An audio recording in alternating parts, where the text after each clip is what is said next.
नमस्कार मित्रांनो, आपल्या नवल अजगे ज्ञान मार्गदर्शन यूट्यूब चॅनलवर तुम्हा सर्वांचे मनापासून स्वागत.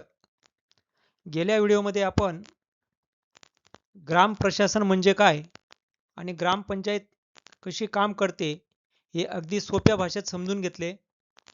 त्याला तुम्ही सर्वांनी खूप छान प्रतिसाद दिला, त्याबद्दल आपणा सर्वांचे धन्यवाद.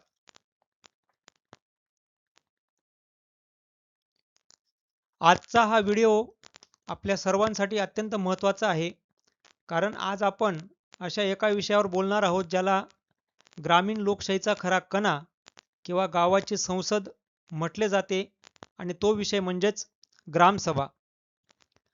अनेकदा आपल्याला वाटते की निवडणूक झाली, सरपंच निवड झाली आणि आपले काम संपले. पण नाही मित्रांनो, खरी लोकशाही ही गावातील सामान्य नागरिकांच्या म्हणजेच ग्रामसभेच्या हातात असते. ग्रामसभा ही अशी जागा आहे की जिथे प्रत्येक नागरिकाला थेट प्रश्न विचारण्याचा आणि आपल्या गावाचा विकास स्वतः करण्याचा अधिकार मिळतो. पण अजूनही आपल्या काही गावांमध्ये ग्रामसभेबाबत बरीच अनास्था दिसते. लोकांना माहीत नसते की ग्रामसभा नक्की काय, ग्रामसभेचे अधिकार काय आहेत आणि तिथे आपले प्रश्न कसे मांडायचे. म्हणूनच आजच्या या विशेष व्हिडिओमध्ये आपण ग्रामसभेची संपूर्ण माहिती अगदी साध्या आणि सोप्या भाषेत पाहणार आहोत. ग्रामसभा कशी बनते, वर्षातून किती सभा होतात, महिला ग्रामसभा का महत्त्वाची आहे आणि सर्वात महत्त्वाचे म्हणजे ग्रामसभेचे अधिकार काय असतात, या सर्व प्रश्नांची उत्तरे तुम्हाला आज या व्हिडिओमध्ये मिळतील. जर तुम्ही पहिल्यांदाच या चॅनलवर आला असाल तर चॅनलला आत्ताच सबस्क्राईब करा आणि बेल आयकॉन नक्की दाबा, जेणेकरून गावाच्या विकासाशी संबंधित कोणतीही महत्त्वाची माहिती तुमच्याकडून सुटणार नाही. चला तर मग आजच्या या महत्त्वपूर्ण व्हिडिओला सुरुवात करूया.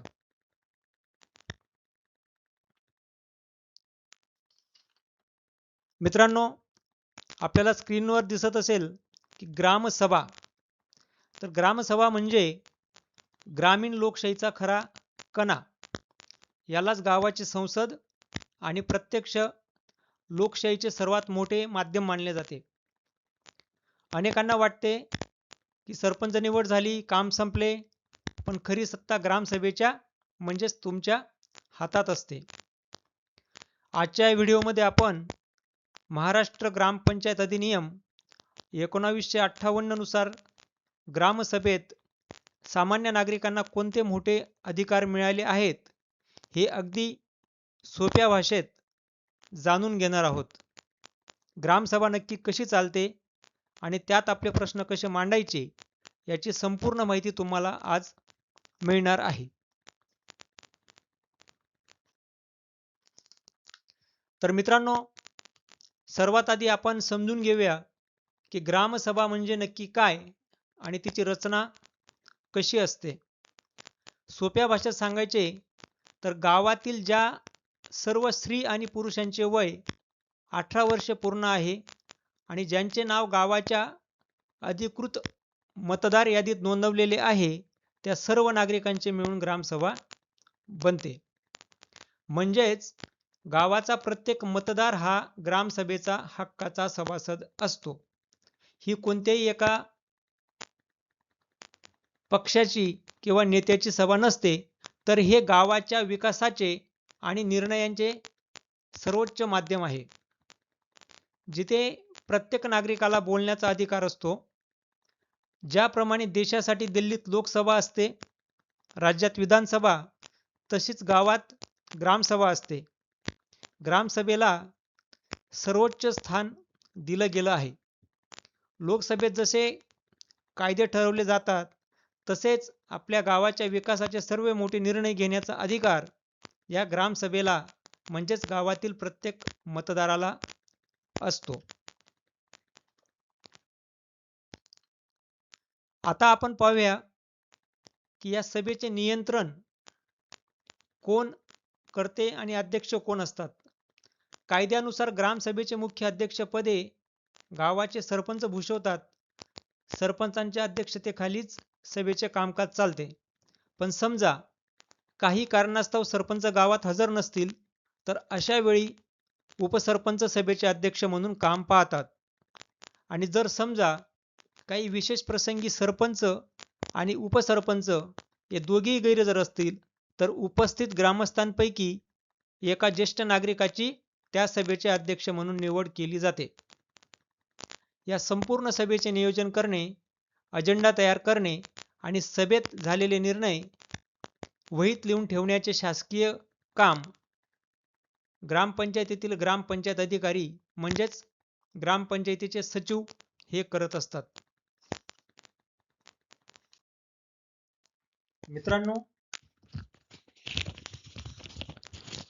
मित्रांनो, आता आपण एक अत्यंत महत्त्वाचा नियम जाणून घेऊया. तो म्हणजे ग्रामसभेच्या बैठका वर्षातून कधी आणि किती वेळा घेतल्या पाहिजेत. तर महाराष्ट्र ग्रामपंचायत अधिनियम 1958च्या कलम 7 नुसार प्रत्येक आर्थिक वर्षात ग्रामसभेच्या किमान 4 बैठका घेणे कायद्याने बंधनकारक आहे. यातील पहिली बैठक ही नवीन आर्थिक वर्ष सुरू झाल्यावर म्हणजेच एप्रिल किंवा मे महिन्यामध्ये घेतली जाते. या बैठकीत प्रामुख्याने मागच्या वर्षाचा हिशोब आणि नवीन वर्षाच्या विकास कामांचे नियोजन केले जाते. नियम असा आहे की कोणत्याही 2 ग्रामसभांमध्ये 4.5 महिन्यांपेक्षा जास्त गॅप नसावा. या व्यतिरिक्त जर गावावर काही संकट आले किंवा ग्रामस्थांना काही तातडीचा विषय मांडायचा असेल तर सरपंच विशेष ग्रामसभा देखील बोलू शकतात. मित्रांनो, ग्रामसभेचा एक अतिशय महत्त्वाचा आणि कौतुकास्पद भाग म्हणजेच महिला ग्रामसभा. अनेकदा मुख्य ग्रामसभेत महिला या पुरुषांच्या गर्दीत आपले प्रश्न मांडू शकत नाहीत. म्हणूनच कायद्यानुसार मुख्य ग्रामसभा होण्याच्या अगदी आदल्या दिवशी गावातील महिलांची एक विशेष सभा घेणे बंधनकारक आहे.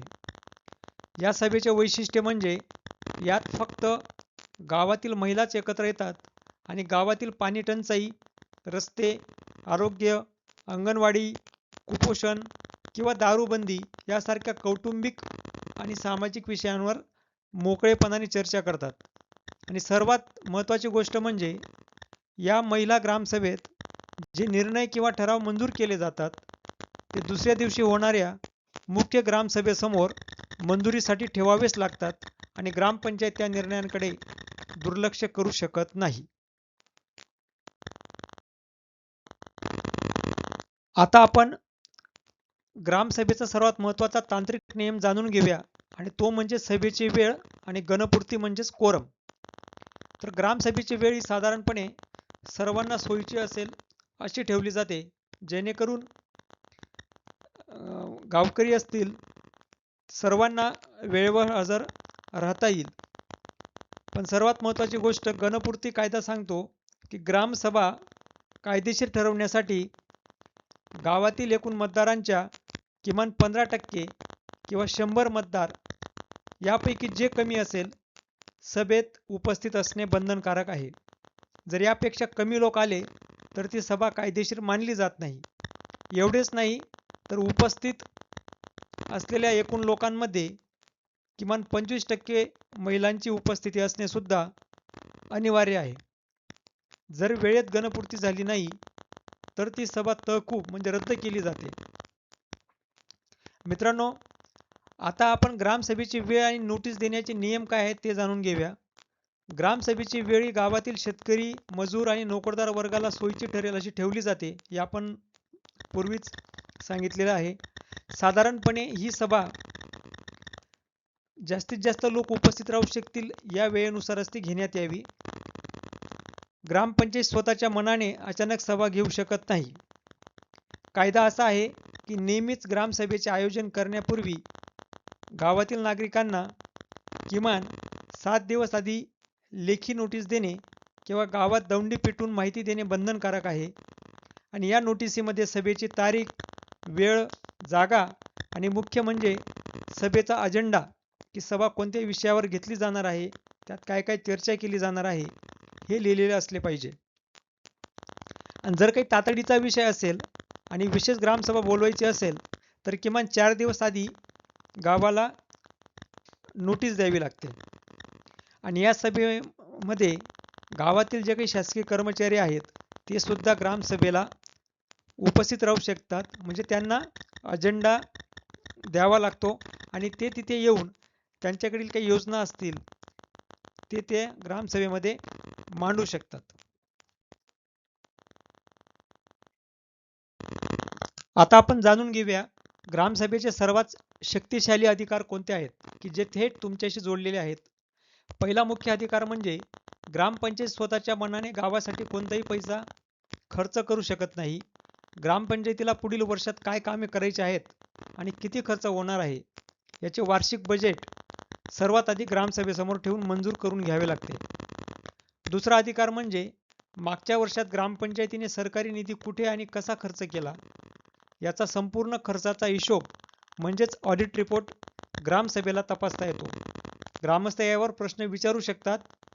तिसरा आणि सर्वात महत्त्वाचा अधिकार म्हणजे शासनाच्या विविध योजना जसे की प्रधानमंत्री आवास योजना, घरकुल, विविध पेन्शन योजना किंवा विहिरींचे लाभ इत्यादी या योजनांसाठी गावातील पात्र लाभार्थी कोण असतील याची निवड केवळ आणि केवळ ग्रामसभाच करू शकते. थोडक्यात सांगायचे तर ग्रामसभेच्या मंजुरीशिवाय गावात कोणतेही नवीन काम सुरू होऊ शकत नाही. एवढा मोठा अधिकार या ग्रामसभेला आहे. तर बघा, परीक्षेसाठी लक्षात ठेवायच्या जे काही तारीख आहे किंवा सण आहेत, जसं महाराष्ट्र ग्रामपंचायत अधिनियम 1958 आहे, 73वी घटना दुरुस्ती 1992, त्याची अंमलबजावणी 24 एप्रिल 1993 आणि भारतीय संविधानाच्या अनुच्छेद 243 आर्टिकल 243 अंतर्गत प्रत्येक गावात ग्रामसभेची तरतूद करण्यात आली आहे. हे आपण लक्षात ठेवायचं आहे. तर मित्रांनो, आपण आता समारोपकडे वळूया की आज आपण पाहिले की ग्रामसभा ही केवळ एक शासकीय बैठक नसून ते आपल्या हातातील गाव सुधारण्याचे सर्वात मोठे शस्त्र आहे.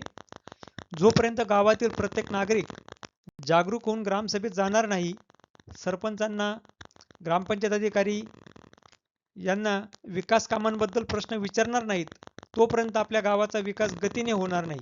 म्हणूनच सजग नागरिक समृद्ध गाव हे ध्येय ठेवून पुढच्या वेळी जेव्हा तुमच्या गावात ग्रामसभा होईल तेव्हा तिथे नक्की हजर राहा आणि आपले हक्क बजवा.